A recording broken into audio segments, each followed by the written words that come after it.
ডাকসু নির্বাচনে ভিপি পদে সাদিক ভাই, ডাকসু নির্বাচনে জিএস পদে ফরহাদ ভাই, ডাকসু নির্বাচনে ভিপি পদে সাদিক ভাই, ডাকসু নির্বাচনে জিএস পদে ফরহাদ ভাই, এজিএস পদে মহিউদ্দিন খান।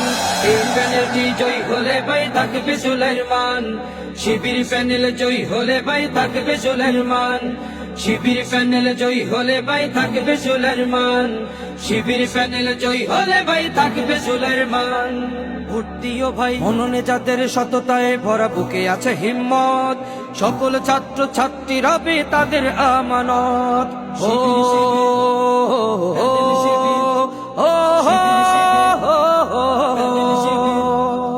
মননে যাদের সততায় ভরা, বুকে আছে হিম্মত, সকল ছাত্র ছাত্রী রবে তাদের আমানত। এই আমানতের খেয়ানত করা নেই কোনো অপশন। এই প্যানেলটি জয় হলে ভাই থাকবে সুলাইমান,